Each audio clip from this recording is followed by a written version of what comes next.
Hey guys, Chris here, and welcome to. Let's see, are we on? Sorry. Hey guys, Chris here, and welcome to the Real EV Talk, the new live stream I have here on the channel.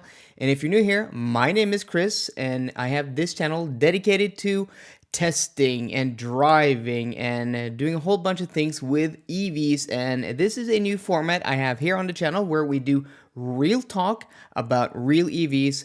We're going to do this once a week, every Sunday or every Monday. And today is Monday. And hi, guys. Merry Christmas. So I hope you guys are hearing me loud and clearly, that everything is working pretty nice. So let's go ahead and check the YouTube here, that everything is going as planned. Let's see. Are we live or are we not live? I'm a bit confused.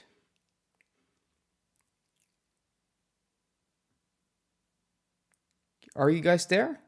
Is anybody there?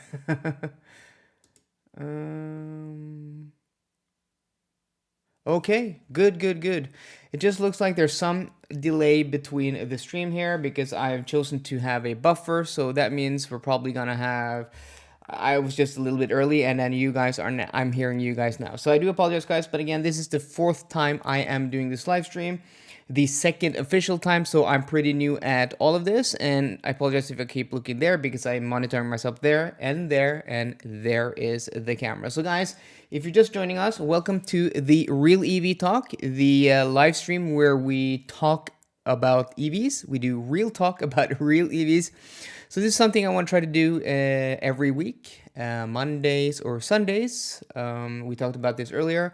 Extremely loud, yes. Eden said this. Hello, Tom. Hello, Pierre. Hello, Thomas. Hello, Gary. Awesome. Thank you guys for joining us. So I'm just gonna, let's see if I can get all the information that I usually have here. Let's see. There we go. There we have the information.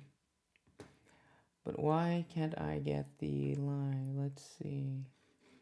This is a bit strange. I mean, it's a whole week since I did this. Merry Christmas to you also, Lars Petter. I'm just trying to get the information where I can see statistics. Okay, this is this. Why aren't I able to see all of the... How many people are we in here? Why am I not able to see that? Let's see if I can get that here. Show statistics.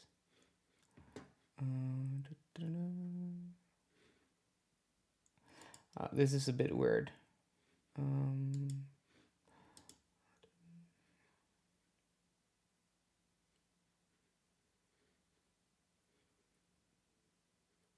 Okay, yeah. Really doesn't matter. I'm not able to see how many people are in here on the live stream, and when I open the YouTube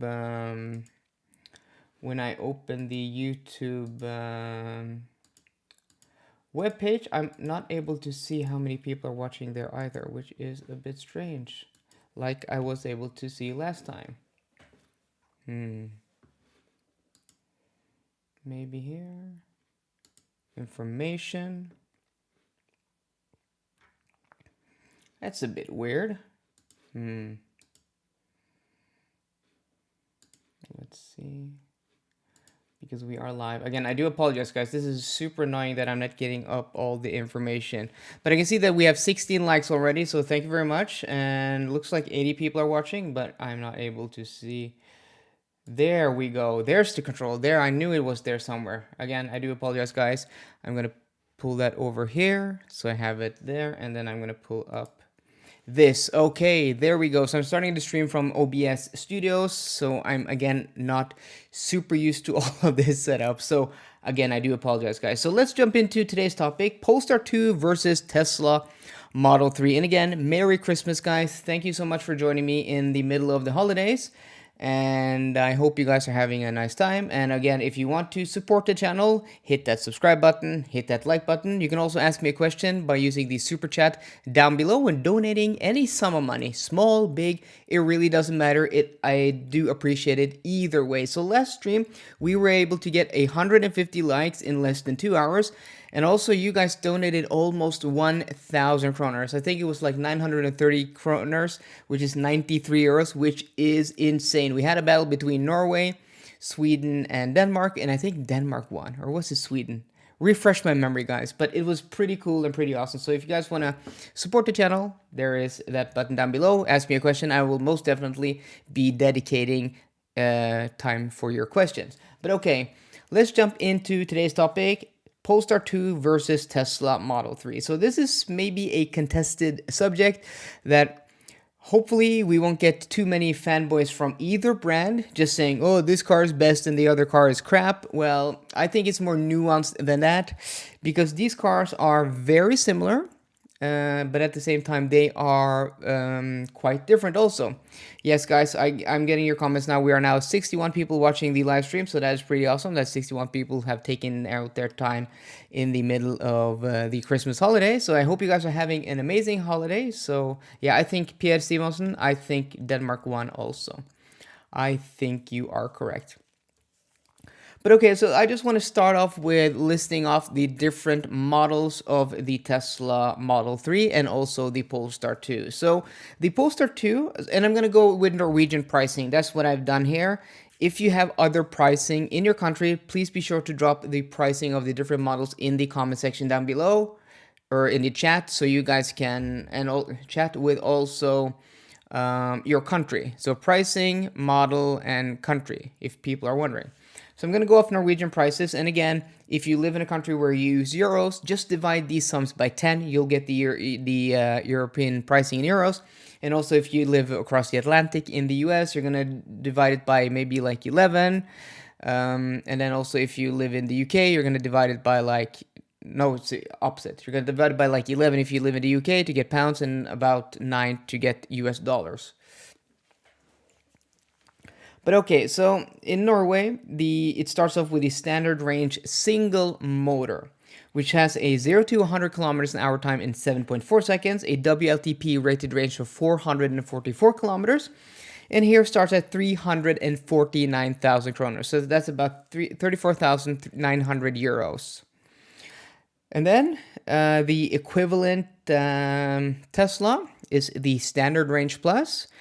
Does 0 to 100 kilometers an hour in 6.1 seconds. This is the new version with a WLTP rated range of 491 kilometers. So remember, guys, the old version with 448 kilometers of WLTP rated range that did 0 to 100 kilometers an hour 5.6.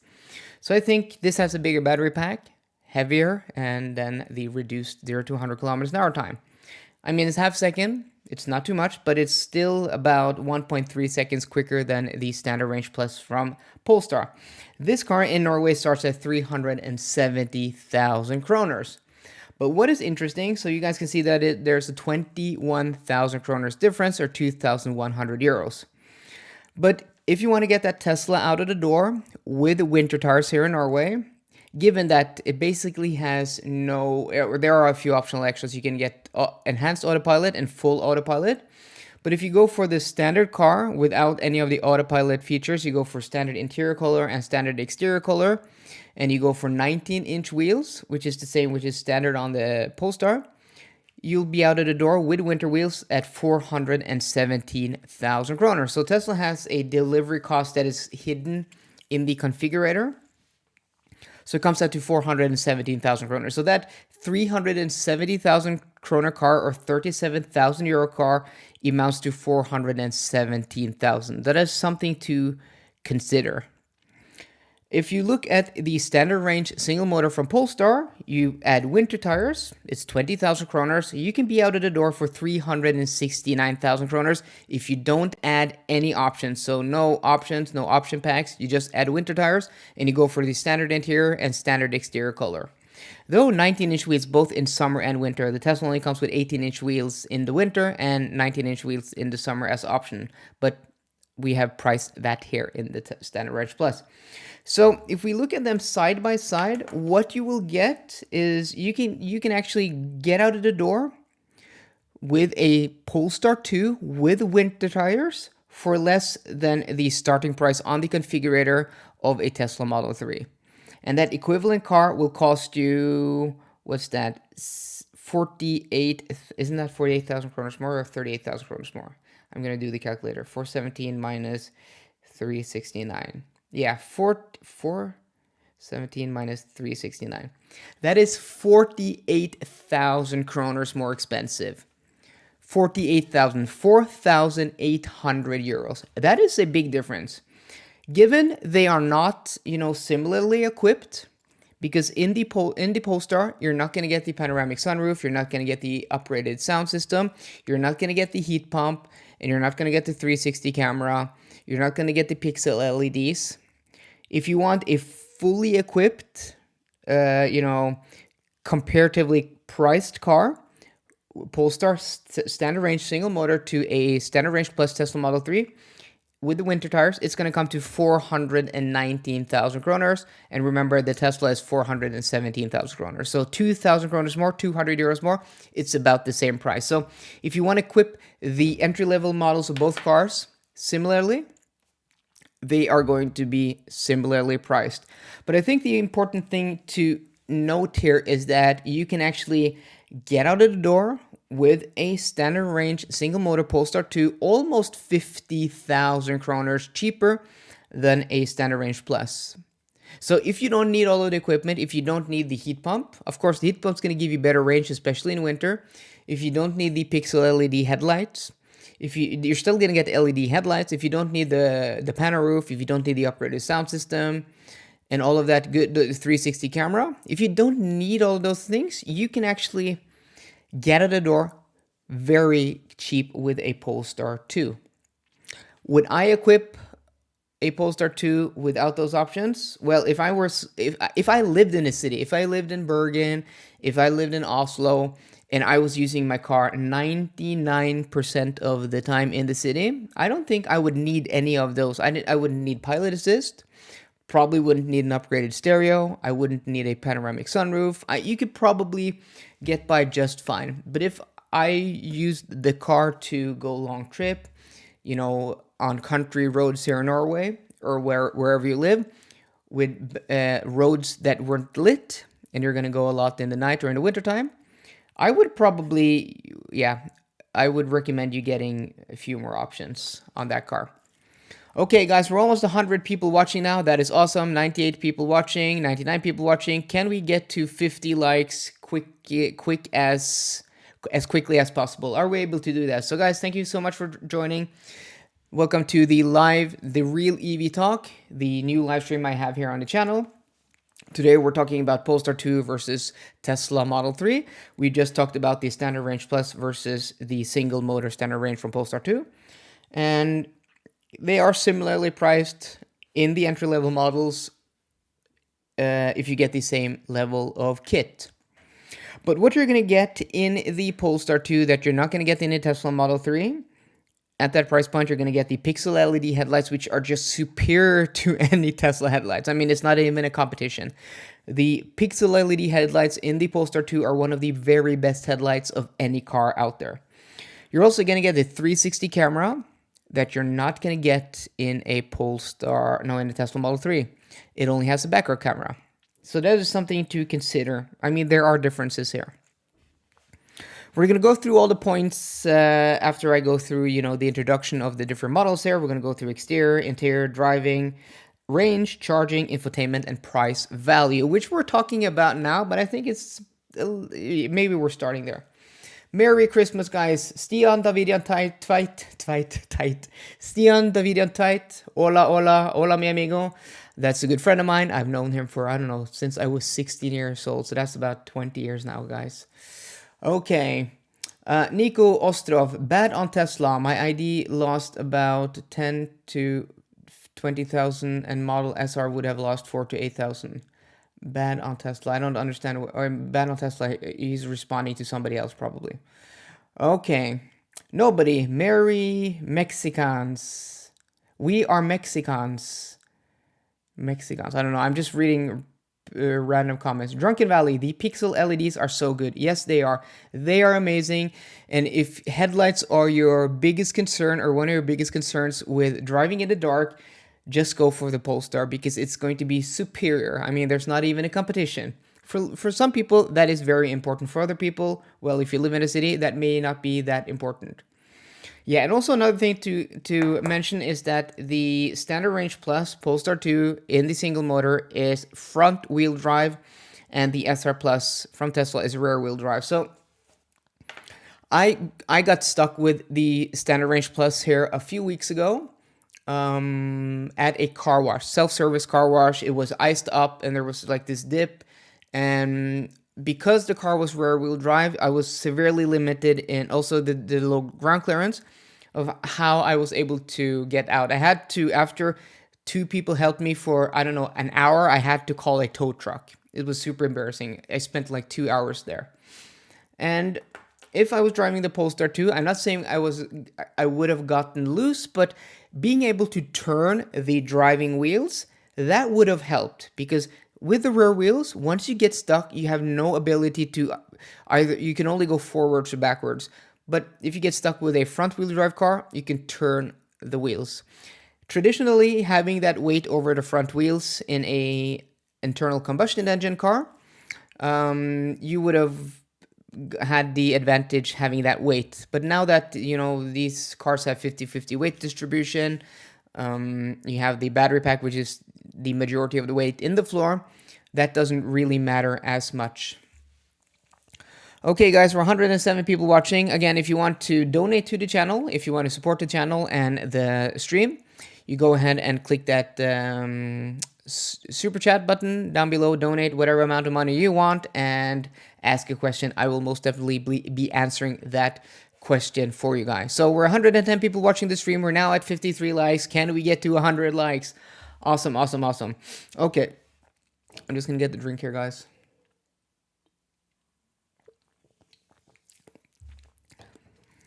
Okay, so if we move over to the next version of the Polestar 2, we're moving into the long-range single motor. So the long-range single motor is the version of the Polestar 2 which has the most range. The 0 to 100 kilometers an hour in 7.4 seconds as the standard range single motor, and has a WLTP rated range of 542 kilometers and costs from 389,000 kroners.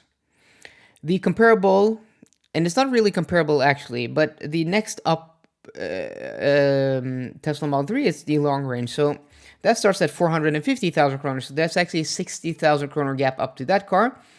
But that is a completely different car. It has dual motors, four-wheel drive, 0 to 100 kilometers an hour in 4.4 seconds, and a WLTP rated range of 614 kilometers.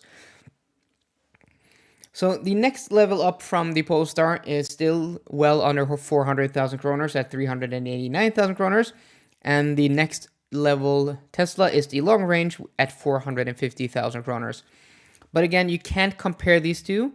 What car you have to compare the long range version from the Tesla Model 3 is the long range dual motor Polestar 2.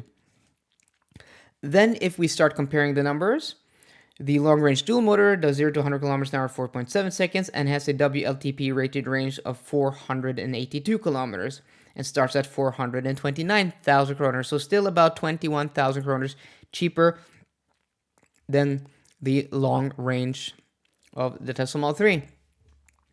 And again here, if you just add 20,000 kroners, 449,000 kroners, you can get out of the door with a long-range dual-motor Polestar 2 without any options, only winter tires, for less than the long-range Tesla Model 3. And that Tesla Model 3, you can add 47,000 kroners again, so that is right under 500,000 kroners. So again, the real-world price difference is actually closer to 50,000 kroners when considering the entry-level models, which is quite interesting. But what is interesting is that the long-range Tesla Model 3 has 614 kilometers of WLTP rated range. And the single-motor long-range Polestar 2 has 542, so still about 70 kilometers shy. And then we go to the long range dual motor Polestar 2, which only has 482. So that's about 130 kilometers shy. So there is a difference there. So if you want the car with the most range, Tesla Model 3 long range. But that may not be the determining factor for you. And again, if you equip these about the same, they're going to cost the same out of the door.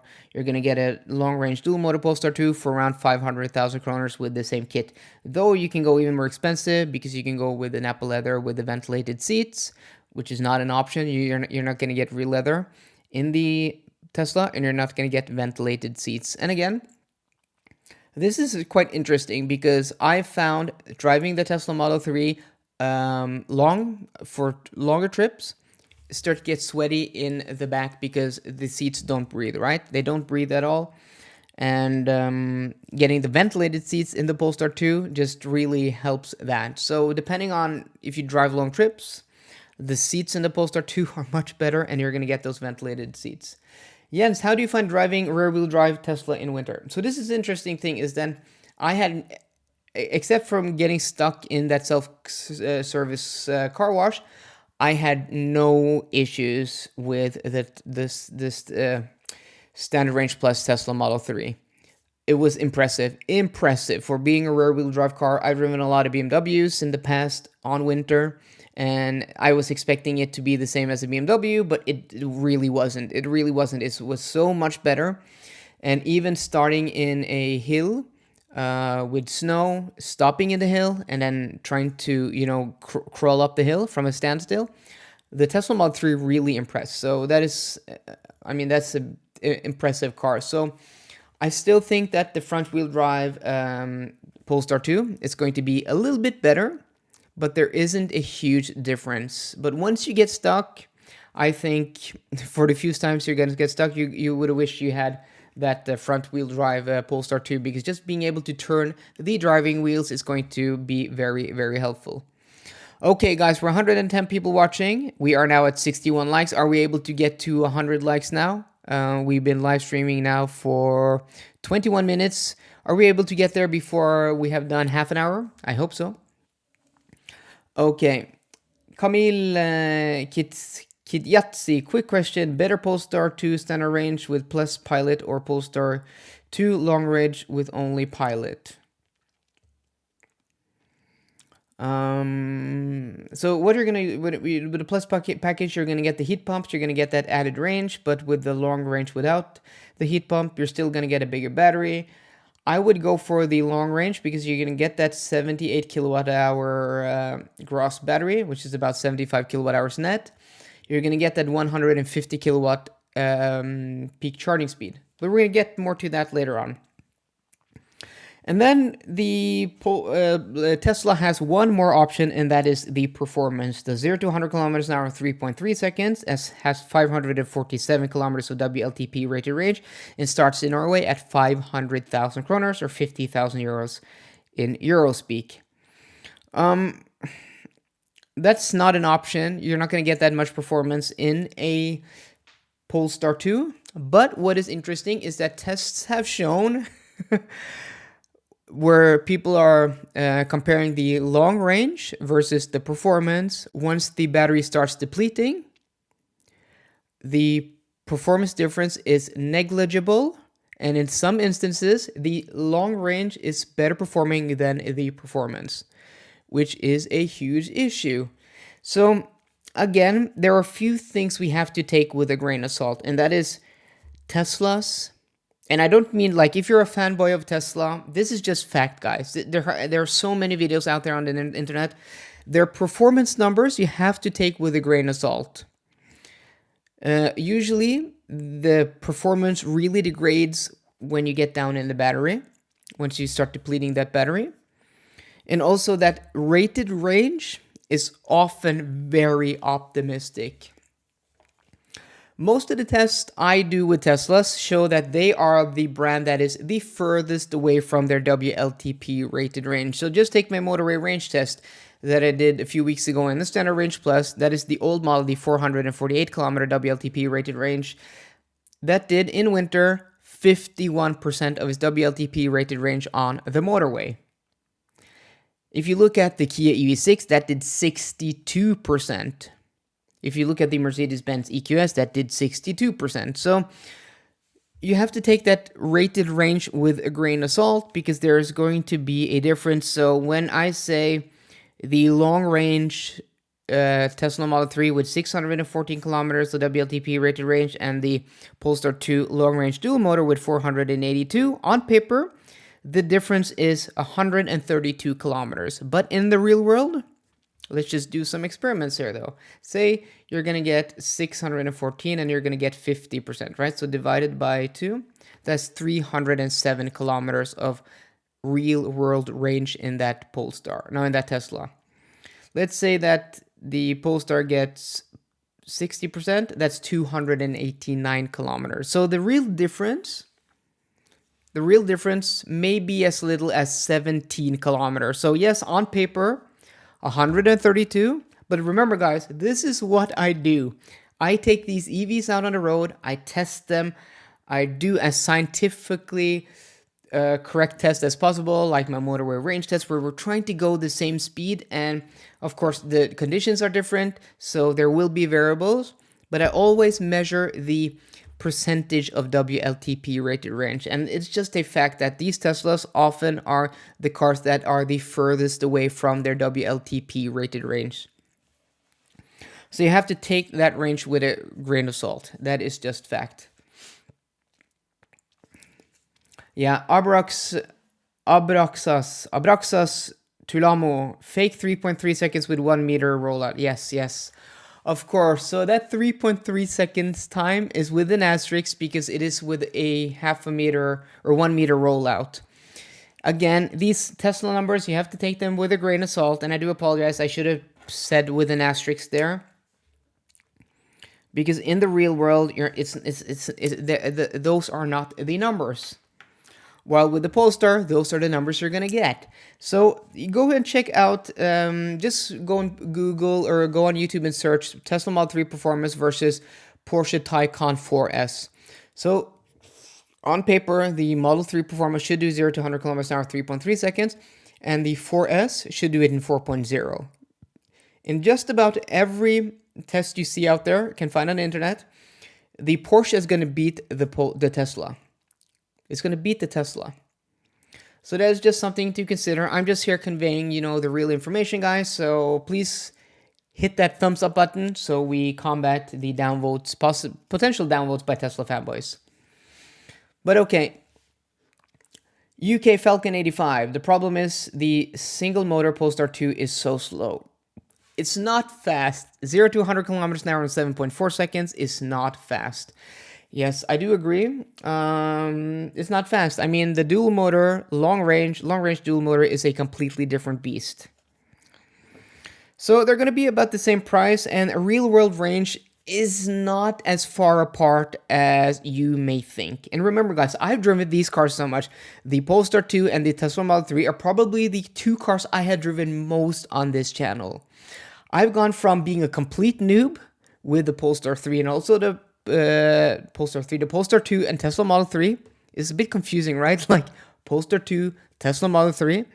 I've gone from being a complete noob with those two cars to being one of the people on YouTube doing electric cars that has driven them the most. I've done many 10,000s of kilometers in those two cars the past year and a half. So that is amazing. We're now 124 people watching the stream. We're at 78 likes. And again, remember, guys, if you want to ask a question that I'm guaranteed to answer, please go ahead and click that super chat button and donate whatever amount of money you want. That is much appreciated. Okay, so yeah, with 1 foot rollout. Tested Model 3 performance and 4S many times until 100 MP3 always wins. Until 100 Model 3 performance always wins. What the fuck, Chris? Steve Martin? You've tested that? So do you have a link to those tests? You have tested that. Because if you can't link to a video where you've actually done it, it's just hearsay. Go and check out the Spanish Car Wow video. Spanish Car Wow. They did the Tesla Model 3 versus the Taycan 4S, and pretty sure the Taycan 4S won like 4 out of 5 times, like just about every time. But there is a performance upgrade to the long-range dual motor that can be had for around €1,000, which is rolling out now, and that is a performance upgrade from 408 horsepower to 476, and drops the 0 to 100 kilometers an hour time from 4.7 to 4.4. So I'm going to go out on a limb and say that when you compare the 4.4 of the Tesla Model 3 and the Polestar 2 dual motor performance, Polestar engineered performance version, that Polestar is going to be quicker. It's just going to be quicker because Polestar are more consistent with their times. And I don't think you're going to lose any range. It's the same motors. It's just a power update. I got the Polestar 2 single motor with Plus and Pilot package and 20-inch rims. I drove perhaps 200 kilometers, 200 miles plus in a week with a rare road trip. Not racing, so single motor works for me. Yeah, sure. I mean, it's fine if you're coming from a similarly performing car or a car with less performance, it's going to be awesome. It just depends on your perspective and what cars you are coming from. I mean, I've been driving the standard range single motor quite a bit lately, and I have no issues with the performance. Though in winter, I prefer having four-wheel drive because just getting out of intersections and roundabouts is just so much easier and better. Steve Martin, why would I show the test? My friend has 4S and we made just this for fun, but the fact that you are just saying like this is not good, up to one every single time. I mean, I'm referring to videos out there. Like you're coming, Steve Martin, you have a claim, and until you can prove your claim, it's just anecdotes. It's just hearsay. No one should believe you or anybody if you can't back up that claim. So I do apologize if you feel bad for that, but that's just how this works. If you have a claim, you have to support it with any evidence. My evidence is just go out on YouTube, check out the CarWow video, Spanish CarWow, Tesla Model 3 performance versus 4S. And also, while you're doing that, check out long range versus performance, acceleration numbers. And once the battery depletes with the performance, that long range is going to perform better. Tesla Björn has done these tests, so this is not new. This is not controversial. This is widely known. So unless you want us to believe you, okay, coming back in 15 minutes or so, we'll record that for you. Yeah, great, thank you. I think Steve Martin is a troll, but okay, fine. If you can go out and record that, that's awesome. Yeah, Drunken Valley, why would we trust you on that? Yes, that's my point. I mean, this is the internet. People come with all kinds of claims, and unless you can support your claims, I'm going to call you out, like I do in the comment section. I have a few rules in the comment section on my videos, and that is no personal attacks on me, no personal attacks on my friends, and no spreading of false information. If you violate any of those three, one or several times, you're going to get a warning, and then you're going to get a 14-day ban. So I hate people spreading false information. You can say whatever you want, but if you can't support it, I'm not going to support spreading of false information on my YouTube channel, guys.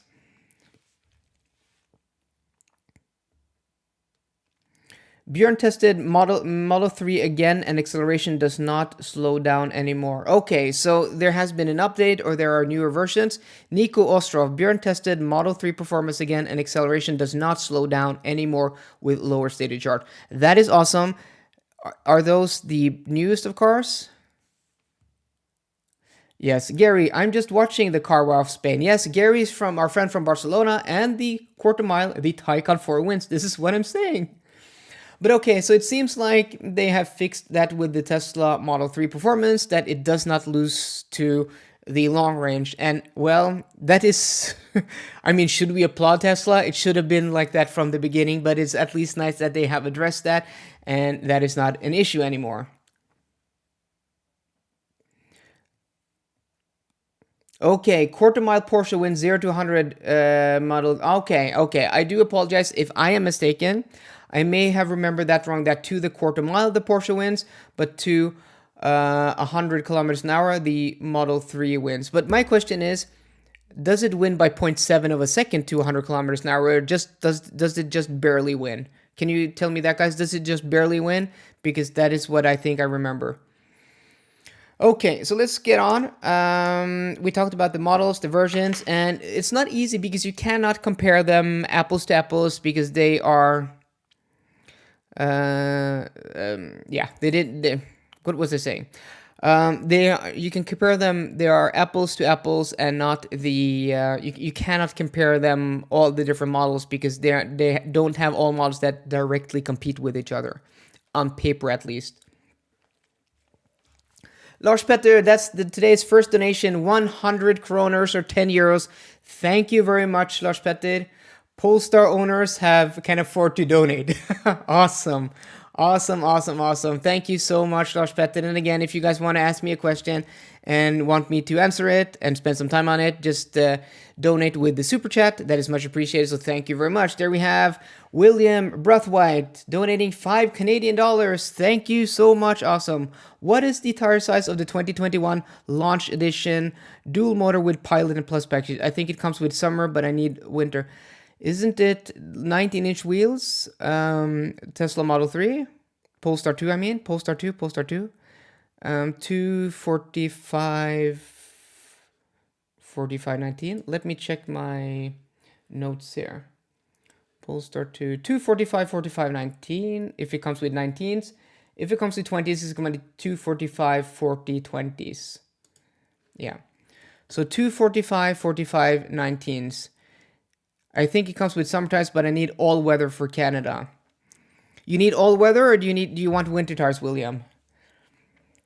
All weather tires. I don't know. I'm not a fan of all weather tires. If you're gonna get, cold weather there in Canada, I would recommend getting winter tires as well. But okay. Abraxas says maybe 0.15 seconds. Yeah, so pretty, not even close to 0.7 seconds. But again, that's the 1 foot rollout.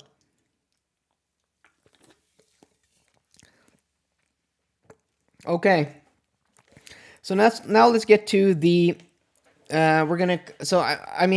pricing, I'm gonna let you guys decide which one is the best, and at the very end, we're gonna go which has the best price and value. I think it's pretty close.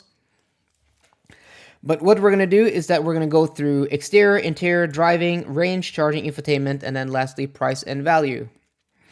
And I do apologize, guys, I have, I'm not sick, but I have a little bit of slime in my throat today, so I do apologize if that comes off on the microphone. But okay, starting with exterior styling, and then we're going to give the car a point. And again, this is just my personal opinion. This is me being biased because I'm a human being, but I'm going to try to be as unbiased as possible. But me giving my opinion is always going to be biased because exterior is subjective. Interior may also be objective. Driving also. Range is pretty subjective. Charging is pretty subjective. And then infotainment system. So this is going to be subjective, objective. It's going to be my personal opinion. You may disagree. So yeah. And Steve Martin. Yes, awesome. Thank you for donating 50 kroners. Thank you so much. Okay, seems misunderstanding. I meant 200, but you probably, yes. Again, I do apologize, Steve Martin. If you weren't there, you were going out. I don't know if you really went out, but yeah, you said 200. You are completely right. I said I was thinking quarter mile, so my mistake. You are completely right, and you and your friend doing your test 200 kilometers an hour, completely right. So again, I do apologize. I was wrong. And also seems that they have fixed the performance Model 3 performance issues with the new Model 3s where they don't lose power, which is pretty nice. But we can all agree that 3.3 seconds, 0 to 100 kilometers an hour time is too optimistic. Dan Harris donating $5. Thank you so much, mate. Keep up the good work. Thank you so much for donating. And guys, once you start donating, you guys just are awesome. You just start donating. That is pretty awesome. I appreciate it so much. Look at the smile it brings to my face. Drunken Valley, 100 Norwegian kroners. Comparing the cars, how would you choose to spec them? PS2 dual motor with Pilot Plus against Model 3. Interesting. Yeah, so I would let's start with the Tesla Model 3. If I live in Norway, I would go for none of the Autopilot features. I would not choose any of the Autopilot features. I would just go for the winter tires. I would probably spec it white with the white interior, 19-inch wheels. I think it looks pretty awesome. Or maybe blue. I would go dark blue, white interior, and 19-inch wheels on the Tesla Model 3 long range. I think that car looks pretty awesome in that spec. And I would go for a Polestar 2 long range dual motor. I would go with Pilot. I would go with Plus package. I would probably go a white exterior, 20-inch wheels, summer and winter. I'm going to lose a little bit of range, but it looks so cool with the white. And then I'm going to go for the new performance upgrade, giving it the 476 horsepower. I think these two cars are about the same price, these two specs of the Tesla Model 3 and Standard Range Plus. And if I could spend a little bit more money, 40,000 kroners more, 4,000 euros, I would go for the Nappa leather interior with the ventilated seats. Though I am disappointed, Polestar, that you only give us one interior color option with the Nappa leather, and that is the beige. I would have hoped for, actually, that you just dropped the Nappa leather option and just gave us some kind of, I mean, you could have the Nappa leather option, but give us some cheaper, like some faux leather. Maybe you could give us black, like artificial leather. You could give us maybe light gray. You could give us a gray. Give us a few color options. I would pay that. I would easily pay 20,000 kroners to get that upgrade, though I don't think it would cost that much. Ivan Phillips donating $10. Thank you so much. Seriously consider Polestar 2 here in the US, but with the good stereo and features, Pilot Plus, the Polestar is about 10,000 more expensive than the Model 3 long range. Ah, interesting. Yeah. Is the price difference that much? Is that the single motor standard range single motor or long range single motor Polestar 2? Or is that the long range dual motor Polestar 2? Do you even have the single motor versions in the US, Ivan? Interesting. Interesting. Okay, so we're going to talk about exterior styling. So, as I said, before all these questions popped up, and again, thank you so much, guys, for donating. We're almost at 150 streams now, streamers, people watching us live, and we're almost at 100 likes. So let's get us to 100 likes, guys, before we're at 50 minutes. It's only 10 more likes. Thank you very much. So, exterior styling, I mean, the Tesla Model 3 is actually a good-looking car. It's my favorite Tesla since the Model S. I mean, like, first Model S, and then Model 3, and then Model Y, and then Model X. I'm not a huge fan of the Model X. So I think it's actually quite good looking. And if you get it in blue exterior, I think it's pretty nice. If you get it with the 19-inch wheels, it's pretty nice. So I think it's a very good looking car. But the Polestar 2 is just so much better looking, in my opinion. I love the Thor's Hammer LED headlights. I love the rear light bar. I just love the stance, the look of it. Yeah, it's just a much better looking car, in my opinion. So, no doubt, I'm going to give it to the Polestar. I'm going to give it a point. Let me know, guys, what you think. Do you like the exterior styling of the Polestar 2 or the Tesla Model 3? Let me know in the comments here, or in the chat. Let me know which one you like the best. Then we have interior, and the interior isn't as easy as the exterior. So what I like about the Tesla Model 3's interior is that material quality is generally very good. Not a lot of places where you have cheap materials. That's a plus point. Dual wireless chargers, and one of the few wireless chargers that actually work. And the placement of, and I know you're not supposed to use your phone while driving, but we live in 2021. We're going to look at our phone. I mean, that's just reality of the situation. I'm not saying I'm doing it, but I'm saying that that's what people do. And having the phone at an angle there where you can press, you control your music, you can do easy operations. I think it's a safe place to have it because you're not going to be adjusting it. And those dual wireless chargers that actually work are pretty good. Then we have interior practicality, where the Tesla Model 3 is just awesome. You have that large center storage, or large armrest storage. it just has a lot of storage. And the cabin is also very airy and open. I like that. So those are my favorite things about the interior of the Tesla Model 3. So what are the most favorite things about the interior of the Polestar 2?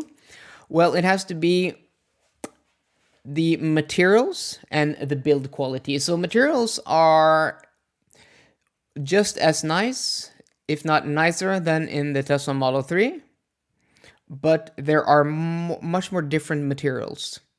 Like you have fabrics, you have different types of faux leathers, you have different types of soft touch plastics. It's just a much more interesting visually and to the touch. Also, the look of the interior, I mean, it just looks much more upscale.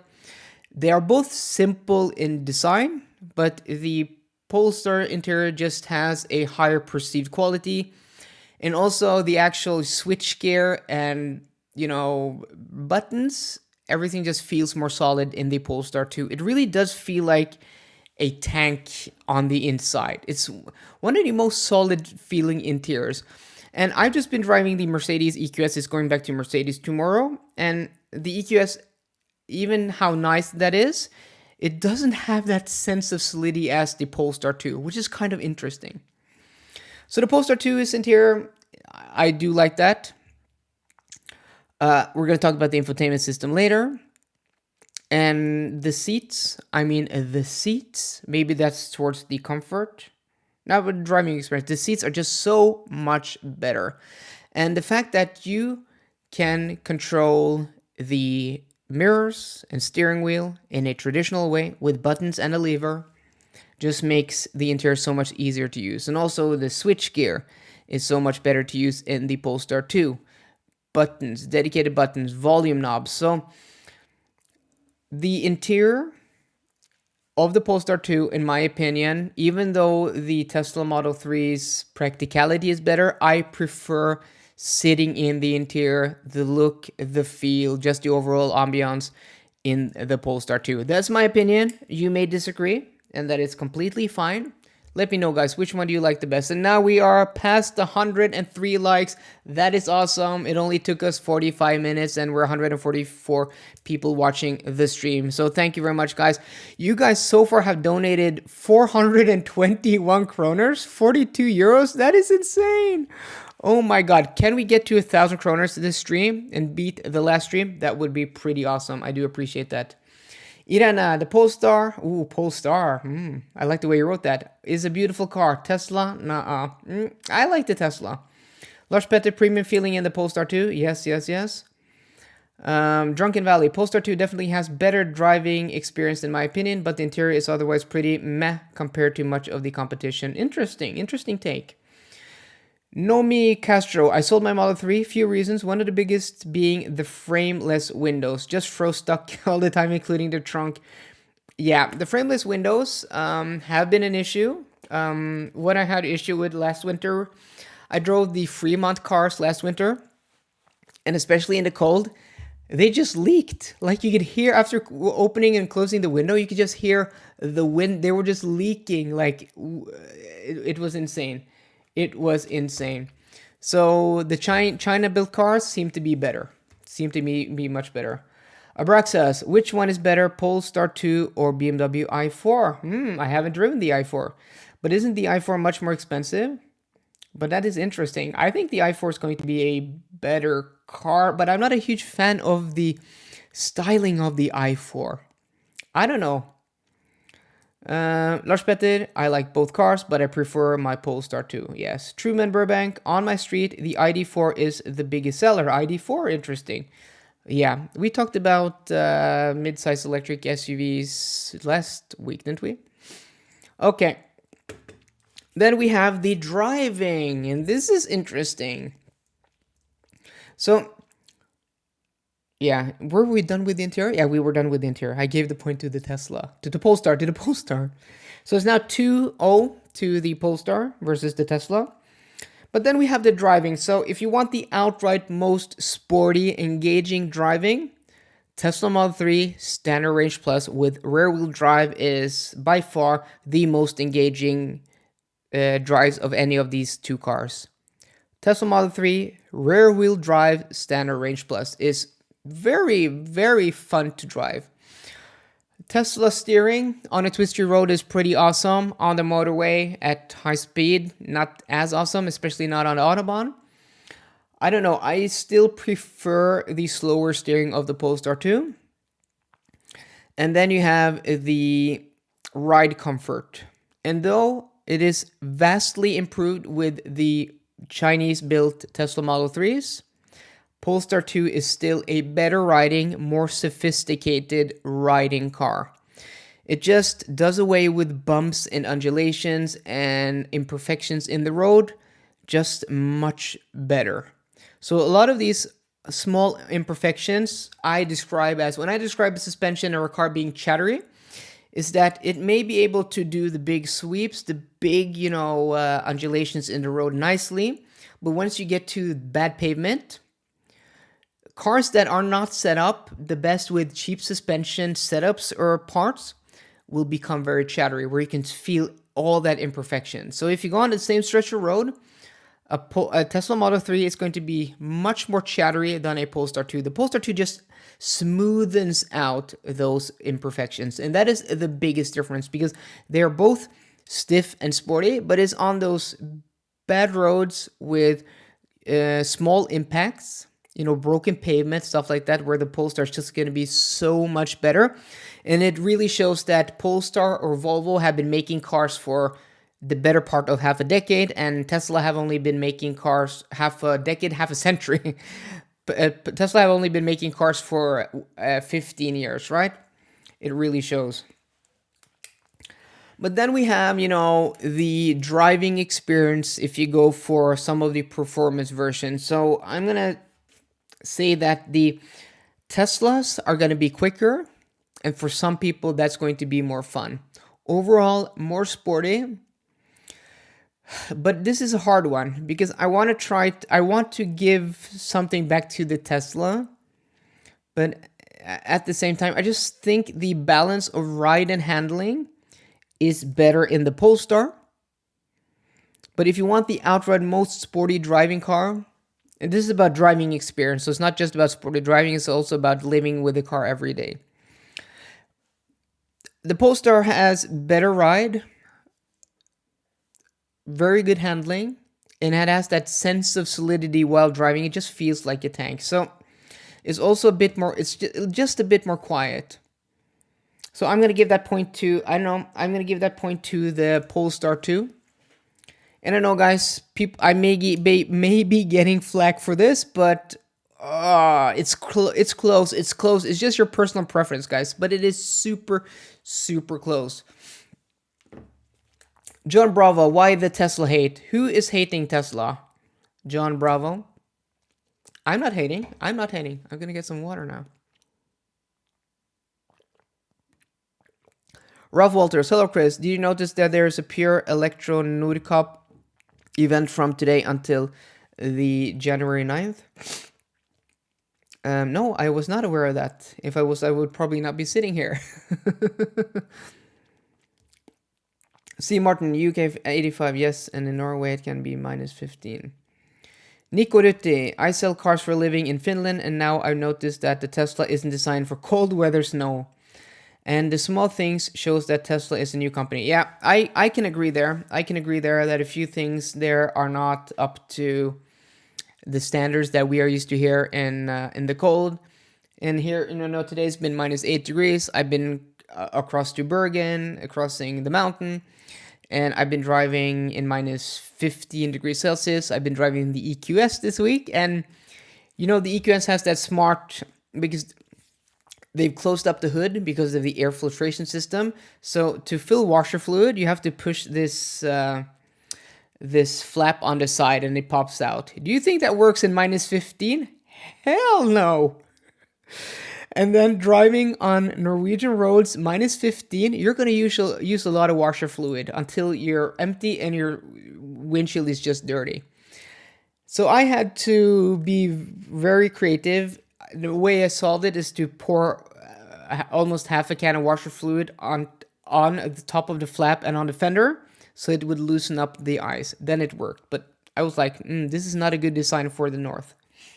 And also, if you live in Norway or Finland or Sweden or Iceland or Russia or wherever it's cold, Canada, the washer fluid canister in a Tesla Model 3 is very small. In a Polestar 2, it can almost take 2 cans, like 1.5 cans. So that is really something to consider. Guys, we're almost 200 people watching this stream. That is pretty awesome. Can we get to 150 likes now? We're at 111 likes. We're at 180 people streaming. That is the highest ever. Awesome, guys. Thank you very much. Drunk Valley, Lul, this is literally Tesla versus other car stream. If my son Chris is called Tesla, yeah. Samuel Nordvik, Volvo has been making cars for 94 years. Okay, sorry, almost a century. Almost a century. Drunky Valley at Chris, also I think, we are going to get to that later. Oh, no, you know, we can have that here in the driving segment. Okay. Yeah, we can have that here. Okay, so we're gonna add the auto steer functions in the Polestar 2 and Tesla Model 3 into this segment. So in Norway and in Europe, we do not have FSD. Due to regulations, we can only have auto steer for like 10-15 seconds before the car starts beeping at you. And at like 20 to 30 seconds, it's just going to disengage and start beeping. So we do not have full self-driving. So if you're here in the chat or in the comment section after this video has gone up, I'm going to say that Autopilot is superior because of full self-driving. That is not the case in Europe, unfortunately. I live in Norway. Most of my viewers are from Norway, Sweden, Denmark, Germany, Finland, the UK, France, and Spain, and the Netherlands, of course.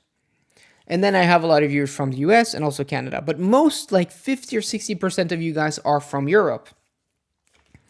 So you guys know that we do not have full self-driving. We have auto steer.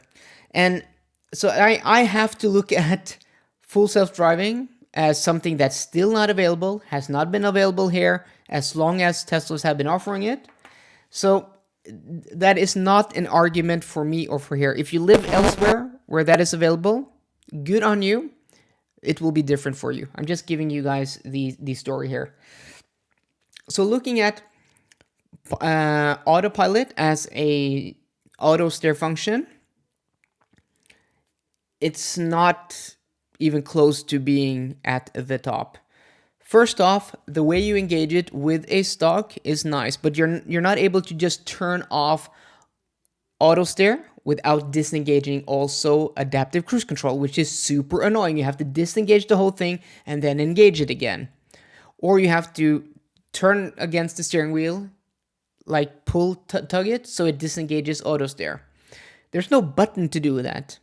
In a Polestar, you can just toggle between autopilot and adaptive cruise control. Super easy, super simple.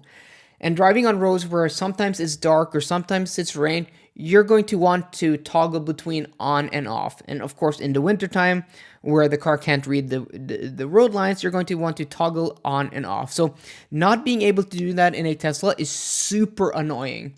And the fact that it goes ding dong, bing boom, ding dong, bing boom, every time it engages and disengages and you can't turn that off is super annoying. It's just super annoying. And also it's so aggressive that small tugs will often like pull you out of autopilot.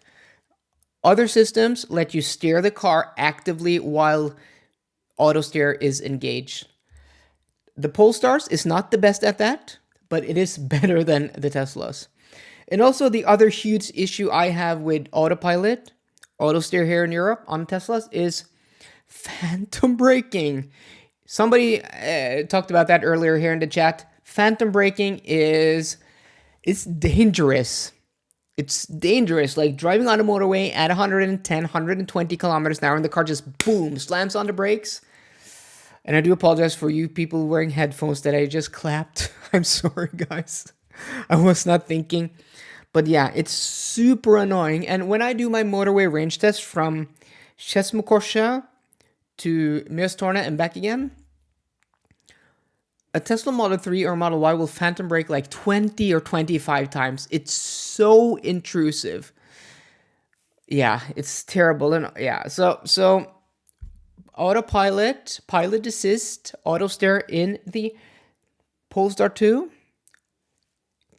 Auto steer's just as good or not better or even better than autopilot in Tesla here in Europe, and you can be more active with the steering when you want to, and you can also toggle between auto steer on and off. It's just better. So for that reason, with what I said, the Polestar just wins that point in driving. Okay, let's see if we have any interesting comments here. Nico Dutti, the auto steer is the same in almost every vehicle: Volvo, Mercedes, BMW, Tesla, Hyundai, and I've had all of those cars with auto steer. Yeah, so auto steer is like at the actual auto steer lane centering, active lane centering. Most cars are the same, but they work very differently. Like one of my favorites is Audi, because Audi lets you just freely steer the car. It's just so easy to use, because sometimes in a bend, especially when you get to know a road, you're like, oh, this car does not do this bend very well, and you can just take over. So it's so easy. And I also do like the engagement. I think Audi have the best auto steer functionality, and also how you control it with the stalk below the blinker stalk. One of the easiest. It's so intuitive and easy to use, just the setup. So that's my favorite. And then I think Volvo Polestar is one of my second favorites also. Mikage, I test drove Model 3, and when activating autopilot while not properly in the middle of the lane, autopilot made crazy aggressive corrections to move the car to the middle of the lane. Oh, is it normal for Tesla? Our Volvo Audi pilot assist stuff works much more refined. Yes, I do agree that Volvo and Audi are much more refined. Second one, Mercedes will have the first self-driving car in the world in a few months. Yeah, I read something about that the German government are giving them dispensation from the law to test proper self-driving. That is pretty insane. Bonebreaker, Audi adaptive cruise control is scary. Sometimes it regens on the highway if it thinks you're exiting. I have not had that experience in any of my Audis, and I've had quite a few of them. Sandeep Man, with FSD you can change lanes without disengaging off lane keeping. Phantom braking is much improved in USA. Yeah, we don't have active lane changing. Do we have that here in Europe? I have not been able. I have either not tested a car in Europe with active lane changing in a Tesla, or it does not work. If you drive a Tesla and you have FSD, what functions actually do work? Lars Petter, Autogefühl in Germany says Tesla autopilot is the worst ever he tested. Yeah, I mean it's not very good. I'm not a huge fan of autopilot. Really, I'm not. Kevin MG, greetings from Southern California. How do you think the price of the Polestar 2 in the EU will change by the end of next year, 2023 model year, with more competition available of EVs? I don't know. In Norway, it is super aggressively priced. It starts at 349,000 kroners.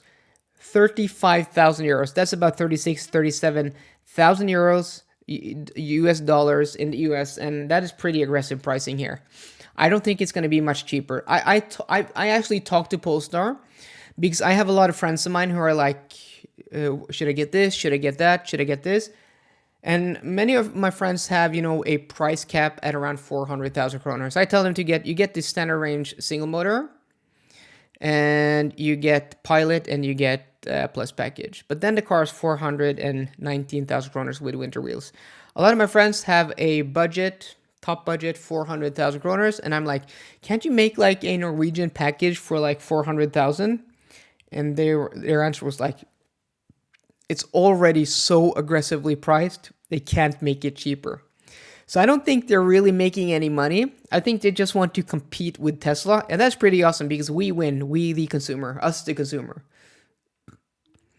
Pierre Simonson, FSD is not available in Europe. No, it's not available in Europe. I don't think you even have have automatic lane changing. Steve Martin, yes, it works in FSD in Norway. So lane changing, active lane changing works in the FSD. Okay, that's nice. BMW iX has active lane change. Oh, cool, cool, cool.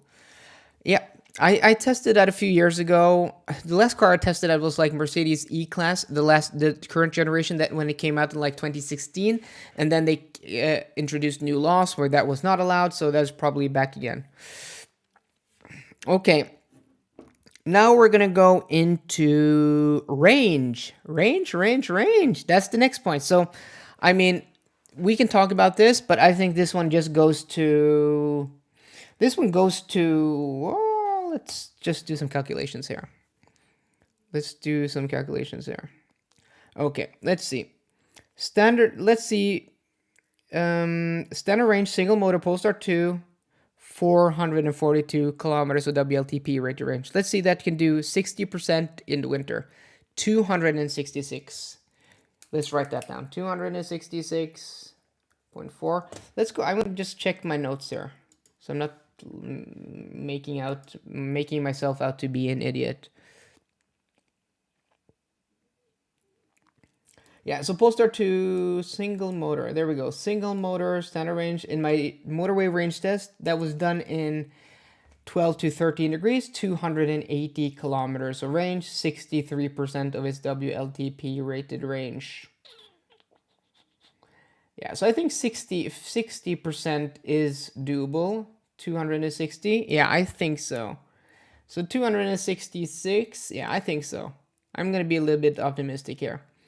And let's say the Standard Range Plus Tesla Model 3 does 50% because it did 50, let's see, 52%. That's 255. Okay.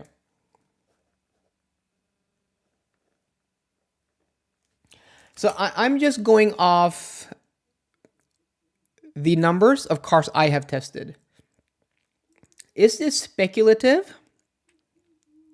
I don't know. It's not speculative because I'm going based off numbers of Teslas I have tested, right? So from the numbers, if you go for a standard range single motor Polestar 2, with my experience, it's going to have a little bit more range than a standard range plus. The new one. That's interesting. I did not expect that. Guys. But again, this is kind of like putting your finger in the air and guessing, but with data. I'm going to have to test that car to give you guys, a proper definitive answer. But the Polestar having 444 kilometers range, the Tesla having 491. That's a difference of almost 50 kilometers. In the real world, there's probably not going to be any difference at all. I mean, that's just my experience with testing these cars. So I think that's very interesting. But still, you have the long range versions and the performance versions that do have more range. And we did the calculations earlier, so that's going to go to the Tesla. No doubt in my mind. Let's get up this here. So that's going to go to the Tesla. Range. But that also means getting the heat pump for the Polestar 2. If you don't get the heat pump for the Polestar 2, spend that extra money. You're probably not going to get as good range as I do here. Let's see. Pierre Simonson, Steve Martin. To be clear, I mean FSD beta, and you might mean Norwegian navigate to Autopilot. That's different. Yeah. Let's see. What are people talking about now? Wow says standard range Model 3 is useless. No, it's not useless. It's actually an awesome car. It's fun to drive. I like that car a lot. I don't think it's useless at all. Drunken Valley recently charged at a recharge claiming to be max 150 kilowatt. It doesn't do more than 76 for me. But first issue was several cars taking 150 kilowatt stall, even though they were good. Okay, so Drunken Valley, was this a Delta charger where it splits where two cars can charge on one, or was this just a single charger? Do you know the model of the charger? And where was this? That would be very interesting to find out. And guys, we're now past the hour. We're 16 likes away from 150 likes. So let's see if we can get to that 150 likes. And also, if you guys have any questions, if you guys want to donate and support the channel, that is much appreciated. You can donate a small amount or a big amount. Ask me a question and I will most definitely answer that. So thank you very much. That is much appreciated. Okay, let's get to charging. And this is an interesting one. Charging. So traditionally, charging has been the strong suit of Teslas. They have charged at immense speeds in the past. And also the supercharger network. Let's just get that out of the way. If you live in a place where the Tesla supercharger network is superior to the normal CCS or a lightning charger network, of course, then that just resolves it for you. I understand that. But in Norway and other places around the world now, supercharger network is not necessarily a huge advantage, if an advantage at all. I just drove the Mercedes EQS. Okay, so I did that. Which cars have I driven recently?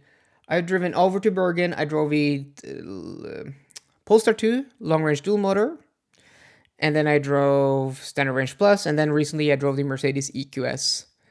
I've never hopped out of a Tesla and gone for a long trip in Norway, or Europe for that matter, and thought, I should have had a Tesla so I could charge at a supercharger network. No, that has not crossed my mind.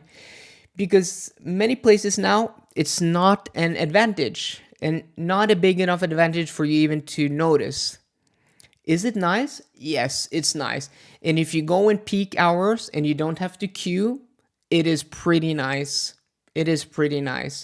But that is not always the case. You can travel a lot of places in Norway, and there's still going to be a lot of vacant chargers if you don't go to superchargers. My Norwegian high-speed run in the Mercedes EQS, I went to one of the worst charging stations on one of the worst days, and I had to wait for 10 minutes. I pushed the car, went to 0% state of charge, and pushed the car to Brokelandsheia, where they have they have 2 Delta chargers, so that's going to split 150 between 2 cars. So 4, and then they have, or 3 maybe, 6, and then they have 2 50 kilowatt chargers. So 8 in total. But if I stopped earlier at, for example, Tvedestrand, I think they have, 20 charging points there, CCS charging points. So I could just stop many places. So in some instances, yes, superchargers are still an advantage. And if you live in a market or in a country or in a local area where the supercharger charging network is still superior, well, that's going to answer this for you. But for where I live and for my usage, it's not an advantage, or not a big enough advantage for me to take it into account. Some people say it's so hard to charge other than Teslas because a Tesla is just plug and play. You can do plug and play or plug and charge with Taycans now, with e-tron GTs and other cars. But going beep with your chip, I do not find that hard at all. Beep, super easy. So I don't find just having to plug and charge big enough advantage. And I've also had issues with superchargers, them not working. Okay, guys, we're at 145 likes. Awesome. Thank you so much. Okay, Steve Martin, I drove EQC to Copenhagen. Only problem was queuing, and once the Ionic charger was playing games with me, I did not give back my plug. I don't understand. Was playing games with me? It's not working? Yeah, some of where did you go from? From Norway, from Oslo? I mean, some of the Ionity charging stations from Oslo to Copenhagen are not the best. And I think they have to build out those stations. So, yeah. But in Denmark, in Germany, in Italy, in Switzerland, in Austria, The Ionity chargers I've been to, in the middle of the summer, like high season for traveling, no problems at all. Chris, what about software for planning with the trip? Yes, we're going to get to that into the infotainment system. Software, trip planner. I'm going to write that down. So the charging network is one thing. But then we have the actual charging speed. So the peak charging speed of the Tesla Model 3, I don't know, Tesla don't claim anything anymore. And previous model years, like 2019 and earlier, 2020 and earlier, you were able to get 250. Modern cars, you're not. You're lucky to get 150 kilowatts. And they drain out so much heat out of the batteries sometimes that you're not going to get that if you go too low down in the battery percentage. Now that Polestar has preheating, active preheating while navigating to a charger, in my experience, and you can check out the videos on my channel, you can go and use more of the battery, go lower down in the battery percentage in a Polestar and still get that peak charging speed. So charging, let's see, let's look at the times here. Let's look at the times. So Tesla Model 3 standard range plus LFP 25 minutes from 10 to 80%. But that was done in warmer and milder temperatures. And then we have the Polestar 2 standard range single motor, did the same charging session in 34 minutes. And and also the long range dual motor in 36 minutes and 30 seconds with a bigger battery. I have not tested a long range in a while. So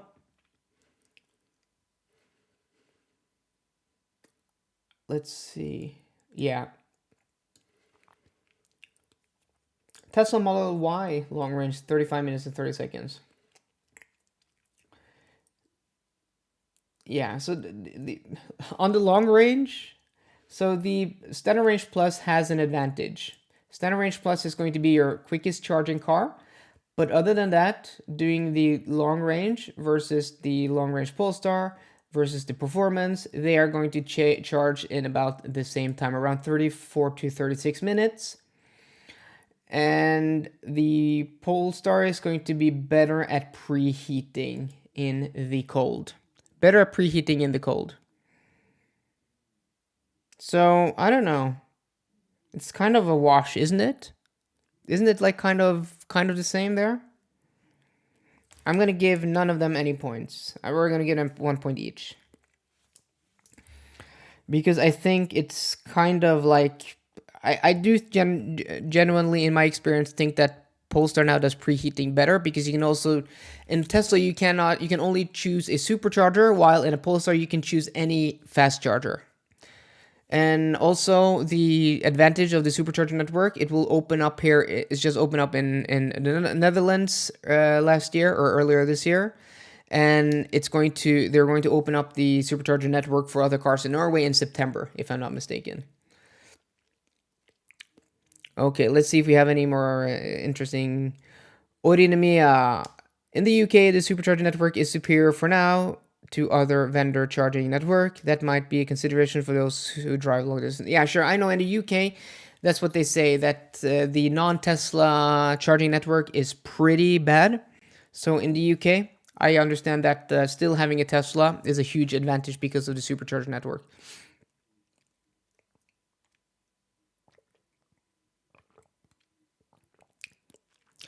Polestar active heating and cooling is a joke.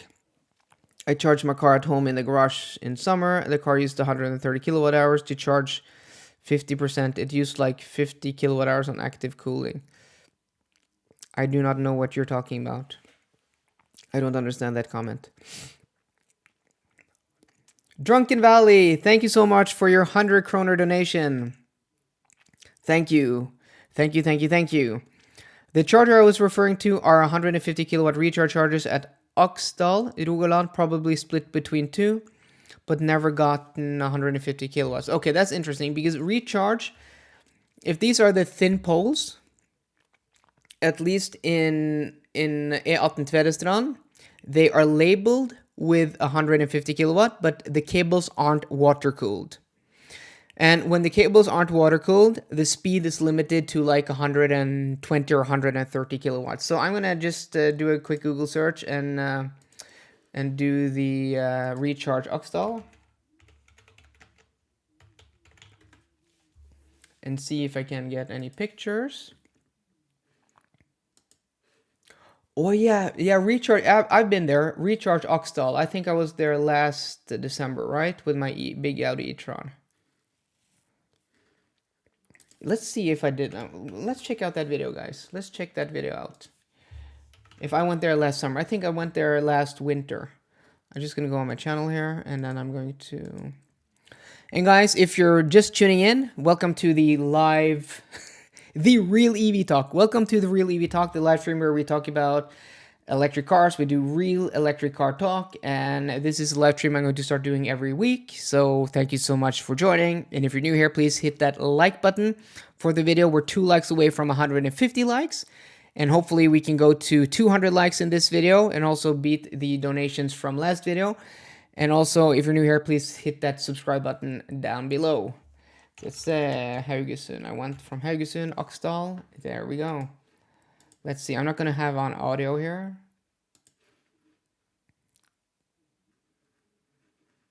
I started the charging there, right? Maybe I didn't even show that. I went there in October last year with my e-tron.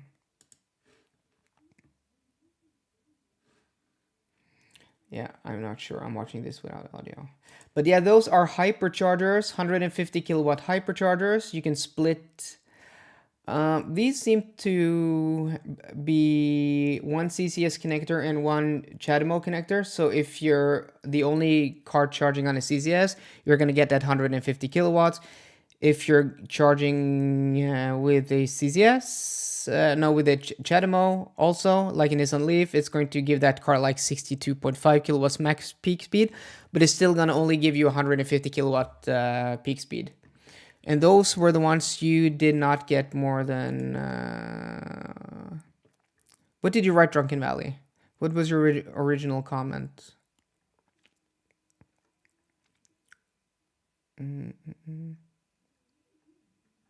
Did you say 150 and something?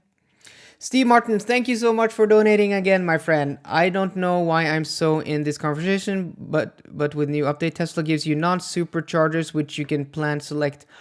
Awesome, they do. That is awesome. Awesome. Thank you, Steve Martin. Guys, thanks, Steve Martin, for giving us, not only giving us this information, but he's also paying me for this information, donating to the channel. Thank you so much. But that is pretty cool. So you can do that. So I'm testing the new SR Plus, the 491 kilometer version this week, next week? This week or next week. So yeah, I'm not sure yet, guys. I'm doing a knee surgery in the middle of January, which I've been waiting for a long time. Maybe due to Corona, I'm not able to do that, but I'm doing a knee surgery, an old injury I have.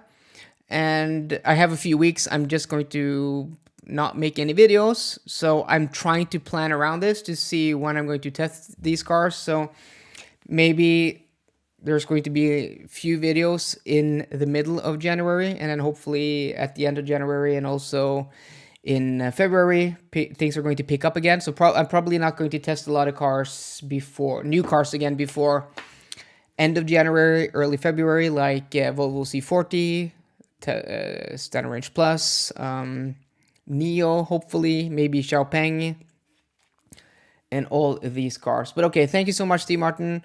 We are now at 153 likes, guys. Thank you so much. And also, you have donated 572 kroner so far.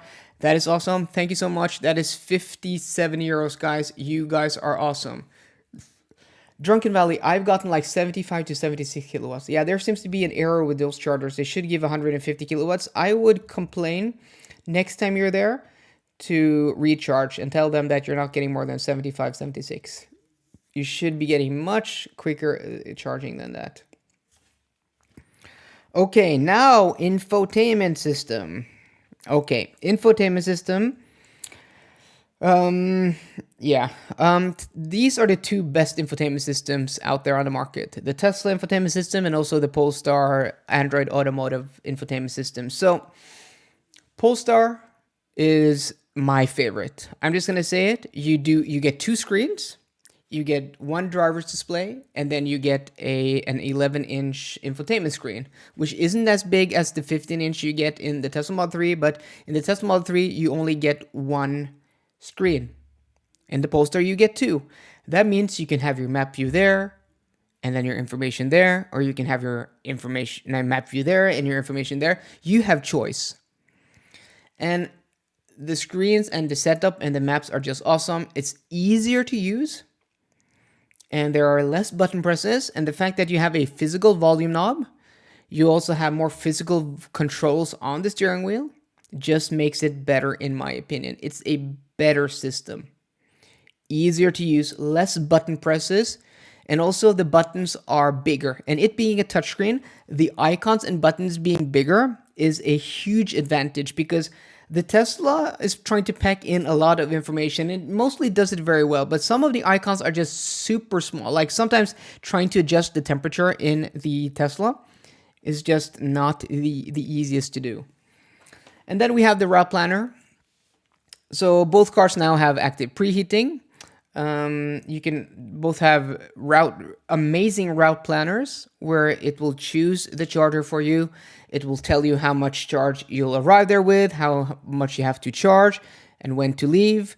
And the Polestar also will also often tell you how far it is to go back to. No, the Tesla will show you how far it is to go back to where it started, while the Polestar will show you your last different. So you have three latest entries into your navigation system. It will show you how far that is away. So it will show your last destination if you navigated there, your previous destination. So I just find there's not a huge difference, but the difference there is that you have two screens, so you can portray the information more individually. You also have Google Maps with bird's eye view, which just works better than the map in the Tesla. And you also have an easier system to navigate, bigger icons. It's just my preferred system.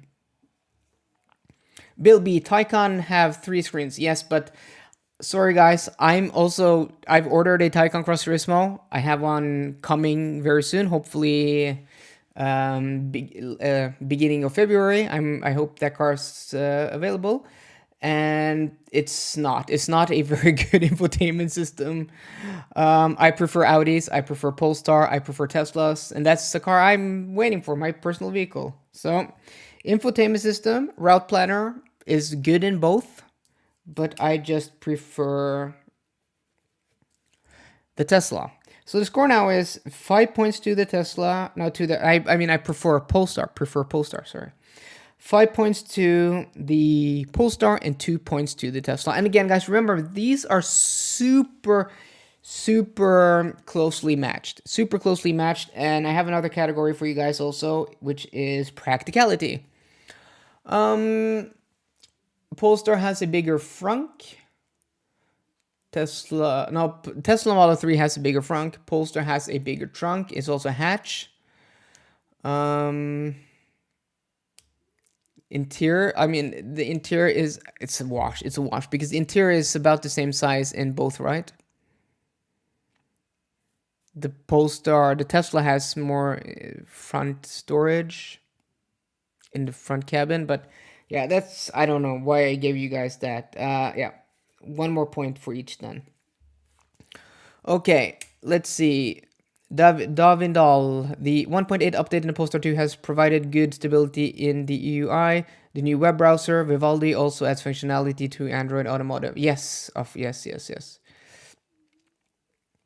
Wow, can you add BMW i4 in your conversations? Well, today's video is about the Polestar 2 versus the Tesla Model 3, and I have not driven the i4 yet, so I cannot comment. We'll do that later on. Hopefully, I'll test that early next year. Hope to see you with Taycan on the ice track. Ooh, yeah, that would be cool on an ice track. That would be pretty awesome. Okay, yeah, Polestar 2 can tow. Can't you tow with Model 3? Like maybe only 400 kilos, right? Yeah, hatchback really made a difference. I mean, like practicality wise, because the Polestar 2 is a hatchback, it's much more practical. I just hope that Polestar come with a station wagon version of the Polestar 2. Then we won't be having any of this conversation, right?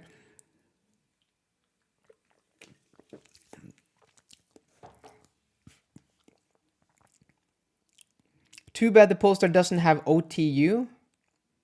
What is OTU?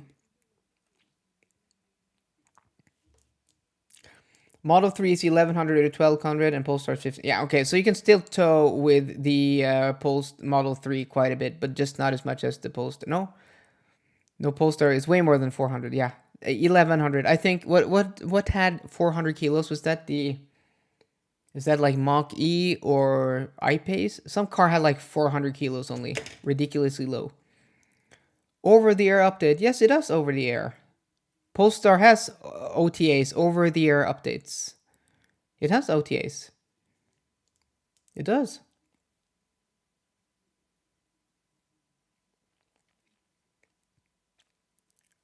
Yeah, Polestar has OTA. Okay, so last category is price and value. I don't know. I think this is also a wash because we just walked through the prices earlier on, that the prices are just about the same. You can get a Polestar 2 cheaper with less equipment, so maybe it wins on the value proposition, but I don't think there's too much in it. So I'm going to give that to both. So that means the final score is 1, 2, 3, 4, 5, 6, 7 points to the Polestar 2, and 1, 2, 3, 4 points to the Tesla Model 3. And remember, guys, many of these points here are my personal opinion, my personal preference, my personal taste. You may think different, and the points may as easily be swayed in a different direction. And also, if you live in a place where the lightning charging network is totally crap, you may not even have another choice than a Polestar. So yeah. Drunken Valley, isn't the station wagon version just an XC40 recharge? Yeah, it's not really, because if they just made a station wagon version of because I think the XC40 is 4.45 meters long and the Polestar is like 4.65, so it's about 20 centimeters longer. So making that into a station wagon would still make it a low vehicle, and it would make the trunk really big. And proportion-wise, it would look very, very nice. Lars Pettit, I did sell my 7-month PS2 with 17,000 kilometers on it, and for the same price I bought it. Wow, that is amazing. That is amazing. Okay, guys, we're at 157 likes. If you're just tuning in, welcome to the Real EV Talk, a live stream I have here on this channel, my channel which is dedicated to EVs. My name is Chris, and on this live stream, we talk about EVs. So if you're new here, hit that like button, hit that subscribe button, and also sound that notification bell, because we have a lot of cool videos here on the channel, and there are many more cool videos to come. Okay, so we're done with the actual, yeah, that went well. I didn't know which was going to win. I just wrote down the talking points, and yeah, Polestar is my favorite vehicle, but I do like the Tesla Model 3 as well. So let's see if we have some interesting questions here. Drunken Valley, that said, Model 3, you got manually contact Tesla to have the tow bar added because they remove it from the web shop options. Okay, so it's a dealer added option. Interesting. You do not get that from the dealer. Ivan Phillips, I am laughing. It's subjective and I'm in the minority, but I think the Polestar 2 looks hideous. A station wagon version.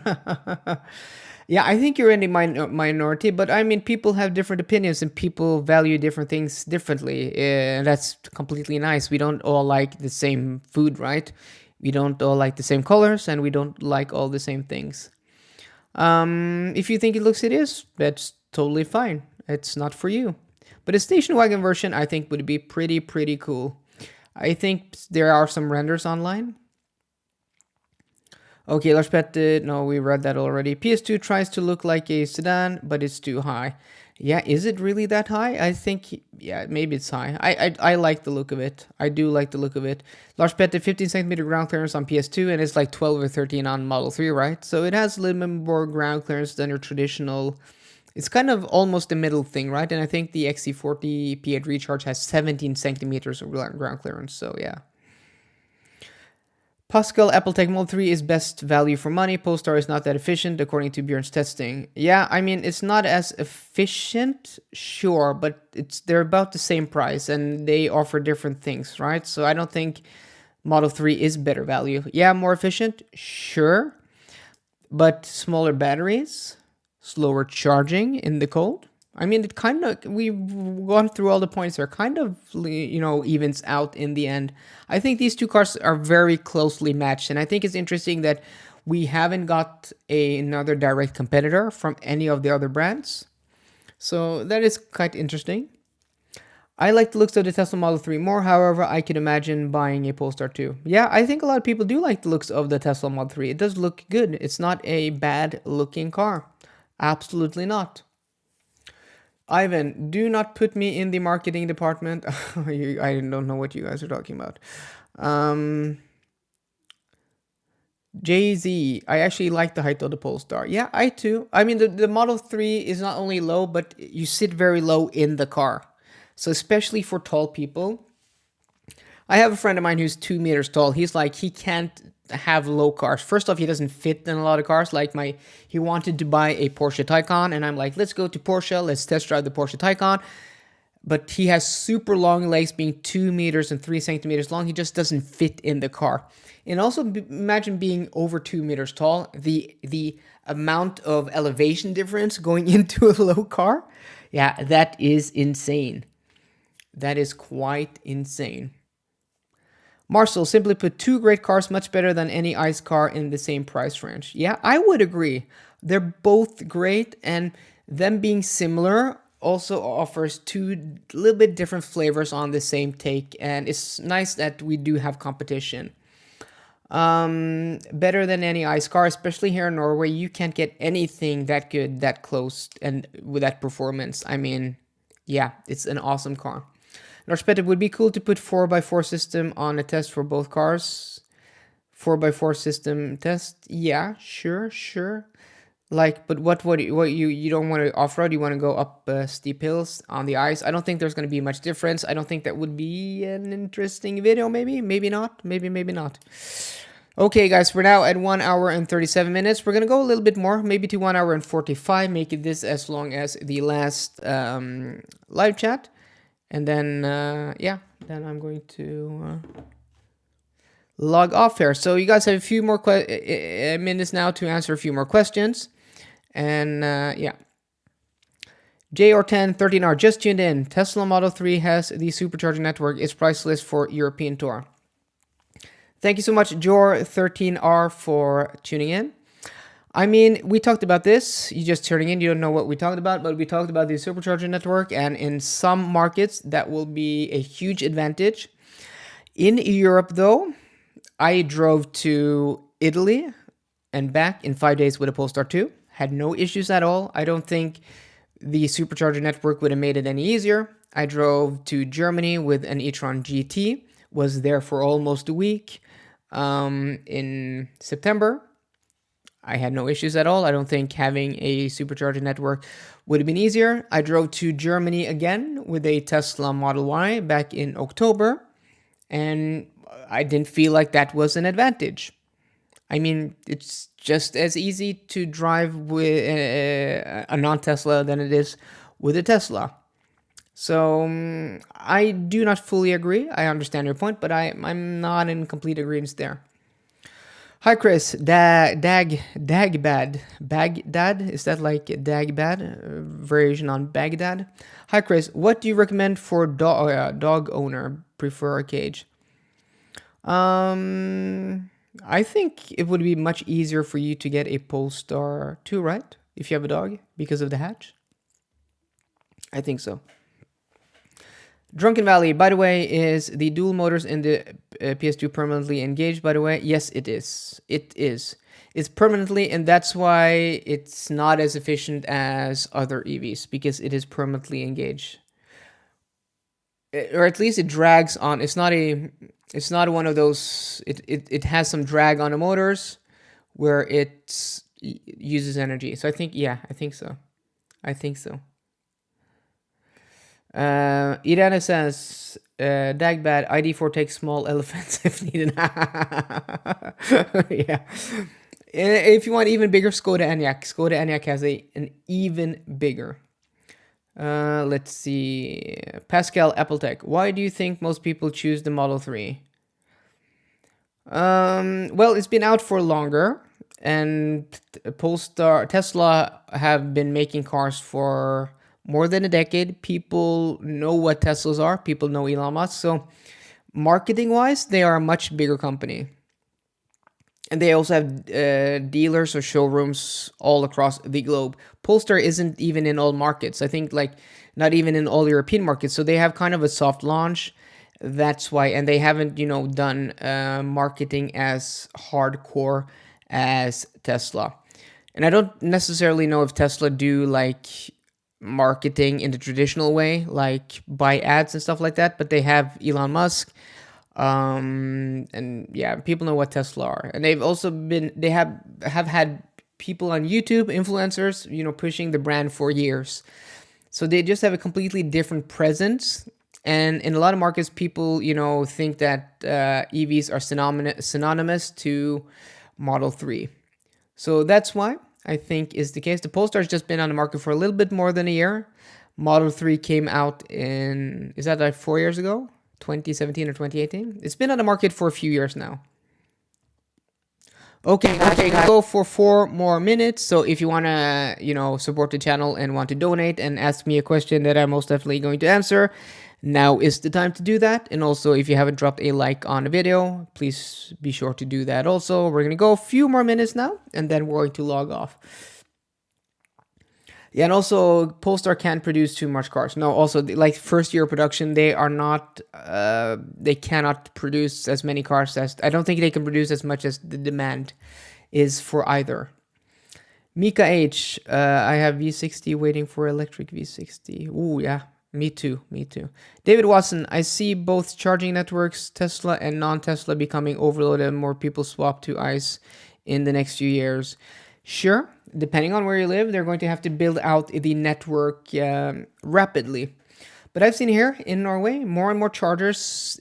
I mean, they've sold more than 100,000 EVs this year in 2021 alone.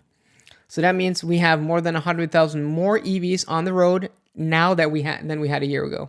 And remember, they only sell like 150,000 cars a year total in Norway. So it has not presented itself as a problem yet, but they are also building out chargers everywhere. Kelvin NG, do you think future models of Polestar 3, 5, etc. will continue to go ahead with Tesla?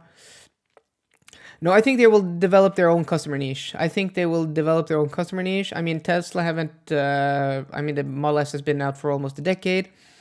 I think they're going after Porsche customers, as they've said. Drunken Valley, thank you so much, dude. 100 another kroners. You are awesome. Thank you.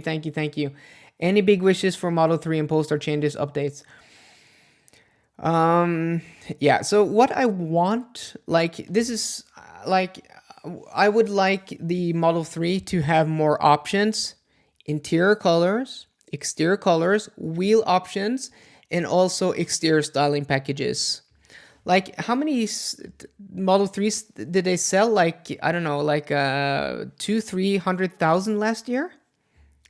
Amazing amount. And only having, an X amount of colors and variants is a pity, because I think a lot of people are shying away from Tesla because there aren't enough color options. Like, I would like a sport package. Sport seats, sport steering wheel, sports wheels. Like, I don't know, make sports edition, right? Like, charge 50,000 kroners, 30, whatever it's going to cost.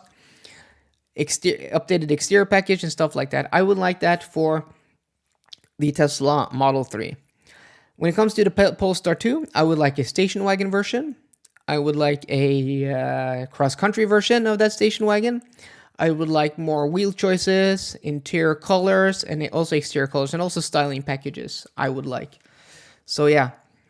Other than that, I would also like a redesign of the center console in the Polestar 2, because I think they can do that better. Davidal, thank you for your $5. Thank you for the good content. Thank you so much for donating. Mika Lundqvist also 55 kroners. Thank you so much, dude. You guys are awesome. 769 kroners, 76,000 euros. 76 euros, not 76,000. Amazing. HUD for Tesla cars. I'm not a huge fan of head-up displays. I'm not a huge fan. Most of them are like redundant, gimmicky, unclear, and not very bright. The car I've been driving lately, the EQS, has one of the best head-up displays. One of the few cars I actually leave it on. Most cars I just turn it off because I don't think they are good enough, especially when you have those digital gauge clusters which just are so clear and bright. Like when these digital gauge clusters get better and better, it's so obvious that the head-up display technology has not caught up. So no, I have no desire for either head-up display in Polestar 2 or Tesla Model 3. So yeah. Okay, guys, I think we're there. We're at 45 minutes and 37 seconds. So thank you so much, guys, for watching. Thank you so much, guys, for tuning in this Christmas. I wish you guys a wonderful Christmas celebration. Hope you guys have been eating a lot of food and have a nice celebration further. And have a happy new year. And also drop a comment once this video is up what you want me to talk about next week. I have a topic. I think I want to do EQS versus Tesla Model S. That would be cool. Two expensive cars. I don't know. Let me know, guys, if you want a different topic. Let me know and comment on this video once I stop streaming here. So, guys, Happy New Year's. Have a nice Christmas celebration. Happy New Year, and I'll talk to you guys next week. So I hope you enjoyed today's video. If you did, please drop me a thumbs up down below. And for more car content, as always, please subscribe. See you guys later, and goodbye. There.